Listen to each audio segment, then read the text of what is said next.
मनुष्य जन्म। तो प्रश्न हलो जे मनुष्य जन्म की भाग्ये पावा जाए नाकि भगवत कृपाय। प्रश्न हलो मनुष्य जन्म की भाग्ये पावा जाए नाकि भगवत कृपाय। एर उत्तर की ना भगवत कृपाय पावा जाए। यदि भाग्यक्रमे पावा जाए तबे 84 लक्ष जनी अतिक्रम करे पेते हय। किन्तु भगवान कर्मफल सम्पूर्ण भोग होवार आगेई कृपा करे मनुष्य शरीर प्रदान करें। तात्पर्य हलो कि मनुष्य शरीर तो कर्मेर फले पावा जाए तबे भगवान जीवेर कल्याणेर उद्देश्ये भोग सम्पूर्ण हवार आगेई मनुष्य शरीर दिए देन। ए हलो भगवानेर कृपा। प्रश्न हलो जे मनुष्य जन्म पावा यदि भगवत कृपार कारणे हय ताहले कोनो कोनो शिशु जे जन्मेर परेई मारा जाए अथवा तादेर मस्तिष्क जन्मेर समय थेके विकृत हय तादेर कल्याण कि करे हबे। प्रश्नटी खूबই सुंदर जे आमादेर এই যে मनुष्य जन्म भगवत कृपाय तो आमरा पेये थाकी ताहले किछु किछु मानुषेर कि हय छोटो बाच्चा शिशु जन्मेर परेई मारा जाए अथवा तादेर मस्तिष्क जन्मेर समय थेके विकृत हय ताहले तादेर कल्याण कि करे हबे। तादेर आकृति तो मानुषेरই হয়ে থাকে কিন্তু বাস্তবে সেটি হলো ভোগজনী। ভোগ ভুগলে তাদের শুদ্ধি হবে। বাস্তবে আকৃতির নাম মানুষ নয়, বিবেক শক্তির নাম হলো মানুষ। বিবেক ছাড়া যা তা হলো মানুষের কাঠামো, মানুষ নয়। সাধুদের কৃপায় তাদেরও কল্যাণ হতে পারে। পশুদের মধ্যেও যতটা অংশ বিবেক থাকে ততটা অংশে তারা মানুষ।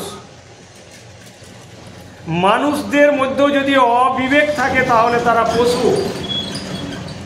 মনুষ্য রূপেণ মৃগাংশ চরন্তি। বিবেক বিকশিত হলেই তারা মানুষ রূপে গণ্য হতে পারে। প্রশ্ন হলো যে বিবেক তো অনাদি এবং অন্য জনিরাও তা পায়, তাহলে মনুষ্য জনির আর কি মহিমা থাকলো। তাই তো যে বিবেক অনেক অনাদি অন্য জনিরাও পেয়ে থাকে, তাহলে আমাদের এই মনুষ্য জনির আর কি মহিমা থাকলো। তো এর উত্তর হলো মনুষ্য দেহের মস্তিষ্ক বিশেষ প্রকারে সৃষ্ট হয়, এতে বিবেক বিশেষ রূপে জাগ্রত হতে পারে। অন্য জনিতে সেরকম মস্তিষ্ক নেই। অর্থাৎ আমাদের এই মনুষ্য জন্মে আমাদের এই যে মস্তিষ্ক মানে মাথা আমাদের যেভাবে তৈরি এটা অন্য কোনো পশুর মধ্যে নেই, তাই তাদের বিবেক জীবন নির্বাহ পর্যন্ত সীমিত থাকে। কর্তব্য এবং অকর্তব্য, সৎ এবং অসতের বিবেক মনুষ্য শরীরে জাগ্রত হতে পারে। একে গুরুত্ব দিয়ে মানুষ নিজের কল্যাণ করতে পারে। সাধুরা বলেন যে শরীর নিজের কোনো কাজে আসে না। এটি কেমন?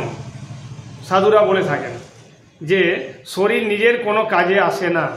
এটি কেমন না, এটি হলো বাস্তবে শরীর নিজের কাজে আসে না, বিবেকই নিজের কাজে আসে। এই বিবেক অন্য জনিতে নেই।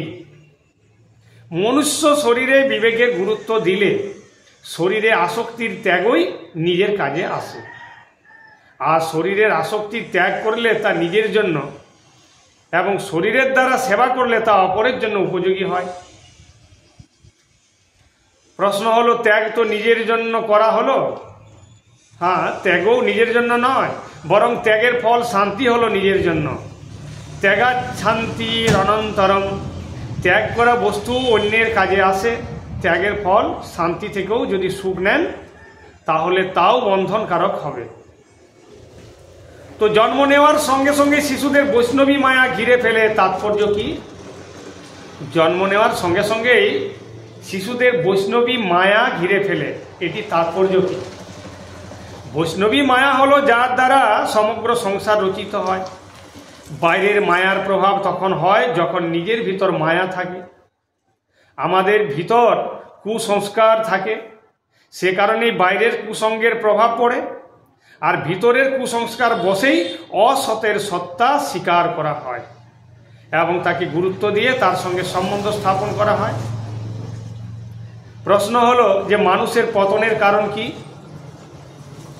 না, এর উত্তর হলো ভোগের ইচ্ছা এবং সঞ্চয়ের ইচ্ছা। আমরা তো মানুষ, তো আমাদের এই পতন হচ্ছে কেন?